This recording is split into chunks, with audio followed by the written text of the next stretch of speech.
Do it. Yes, I would like to say something. Go ahead. I'm innocent. You all, you're garbage.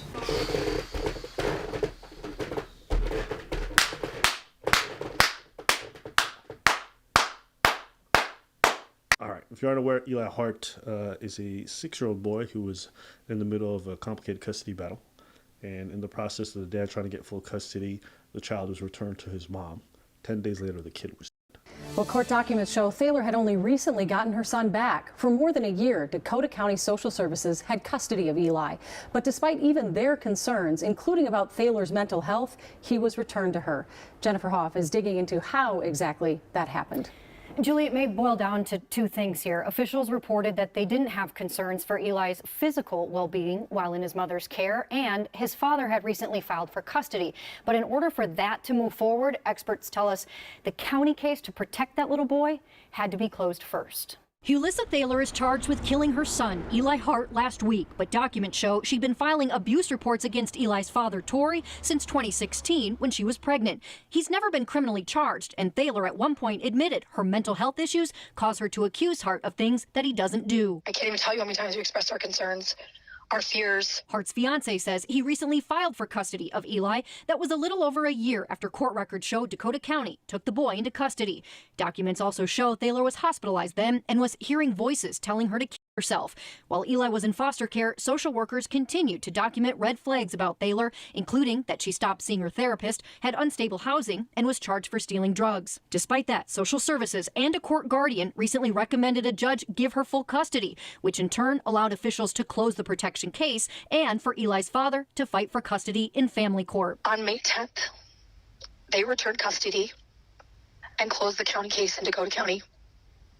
And 10 days later, we got the news that Eli was found dead. While there are still a lot of questions, experts say child protection cases take precedence over any other kind of case in the state, from a divorce to a name change. Minnesota law says is that the juvenile protection matter needs to go forward and be resolved first before those other types of cases that may involve the child. The goals, too, of the child protection system are really different than the goals of family court. Also tonight, I reached out to Dakota County Social Services asking several questions about Eli's case, and a spokesperson said due to privacy laws, quote, we cannot comment further. While that court guardian with the state also did not answer my questions, only saying our deepest sympathies go out to family, friends, and all of our communities impacted by this loss. You know, when people do some bullshit and then afterwards be like, our sympathies and deepest condolences, I just like, part of me is just like, fuck you. A 6-year-old is dead because you guys couldn't do a proper job? Our sympathies and condolences. Get the fuck out of here. Some of you might be watching and be like, oh, this is the issue. You know, we always give custody to the mom and things like that. It's complicated. Fortunately, the way the law is set up over there, it seems as though in order for the dad to get full custody, there's a lot he has to go through. And this is a failing in the system more than it is anything else. Is there a gender bias involved? Maybe. It's just crazy to think that somebody has known drug problems, no stable housing, mental health issues, schizophrenia, and everyone's just like, well, the law's the law, we're going to give this kid. It's like, what? The one time where you need child protective services and all these organizations to actually function and do their goddamn job, you find out they don't do their job. What did you say? The time that you need what? Child protective services. Who? Child protective service. You had one child. What you have to do is in your name. And protect the child. That's the name of your shit. Child protective services. That's what you had to do. You understand how broken the system is. Bro. The child is in... He's under a child protective order because his living situation is unsafe and untenable.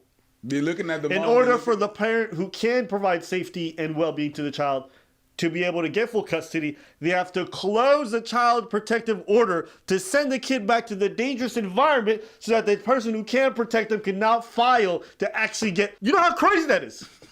You know how crazy that is? The more you repeat it, the more you get pissed off, right? This is like... It's crazy, isn't it? Child protective... The more I say it, the more I'm like, what? You know what I keep picturing?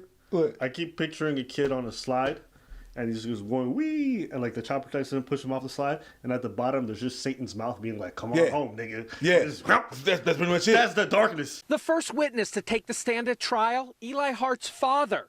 Torrey Hart told the jury about the 6-year-old and the special daddy-son bond they shared. Torrey testified, quote, "Everyone loved him. Everybody knew who he was at his Mound Elementary School." He detailed a genetic health disorder that had left Eli with flat feet and in need of hearing aids, but was otherwise a normal, energetic little guy who loved fishing and wolfing down a giant plate of meatballs at his favorite pizza joint. Quote, "He was everything to me, completed my life. He just loved spending time with me. I loved spending time with him." Torrey Hart also acknowledged there was an open and ongoing court custody dispute with Eli's mother, Julissa Thaler, when Eli was killed. Torrey wanted full custody.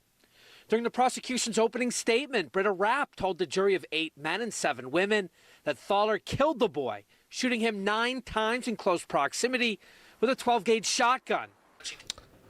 I didn't want to say that detail, but yeah, she grabbed a shotty and blew him open, and then threw him in the trunk. It's actually really dark. I left that detail out, but I mean, I guess they said it, so you know. Ms. Thaler, you have a right to speak this morning if you'd like. You don't have any obligation to speak, but if you'd like to choose to speak, now is the time to do it. Yes, I would like to say something. Go ahead. I'm innocent. F you all. You're garbage.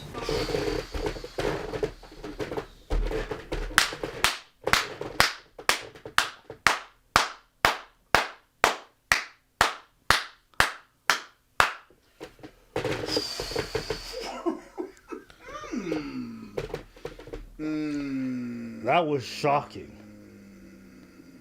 That was shocking. I did not expect that. Hold up. Let me just listen. She's gonna get it. Let me listen. She's gonna Well, get she already it. got life in prison. Huh? She's life in prison. She has it? Yeah. Okay, yeah. Hold up. Listen. I'm innocent. Fuck you all. You're garbage. That's all, Your Honor. Yo, you see her lawyer's face? Her lawyer's just like, what?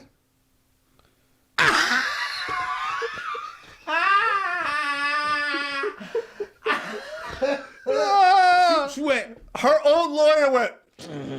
I don't think. All right. Don't know that that's appropriate here. Sorry, I told you what somebody else can. What I would say is, She don't understand. She doesn't understand. I told you what no one else can.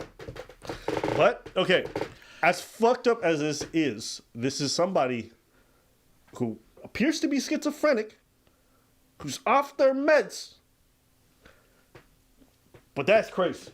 Mental health. A lot of things. Mental health. Broken system. That's what I think it is. I don't think it's a mental health problem. I think it's a broken system problem. There's plenty of people with fine mental health who end up doing bad things to their kids and would have done the same. Fair.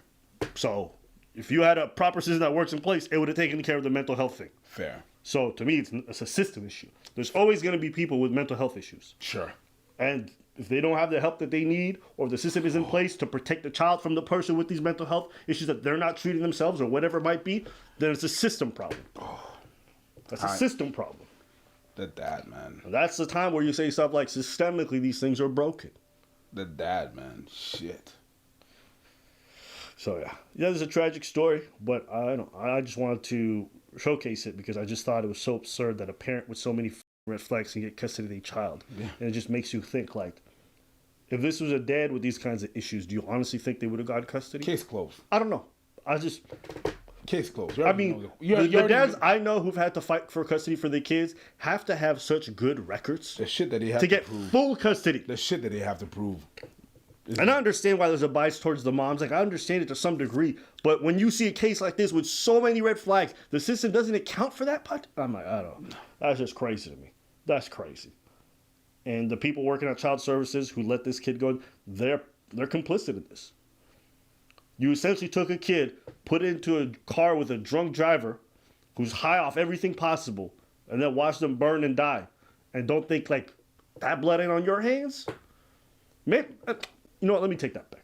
Maybe these people really wanted to fight this order. Maybe systemically they just didn't have the legal ability to do so. Maybe for them this is heartbreaking as well. I have no idea. Like, you can't just hold a child in your custody because you want to. Like, if the law says what it is, they have to follow that. So, Maybe it's just that fucking broken, but it's a tragic thing. I think in these kinds of moments, you think of who you want to blame. But at the end of the day, I just think, as unsexy as his answer is, this is a systemic problem. So, yeah, pretty much. Well, let us know what you guys think in the comments below. We want to hear from you.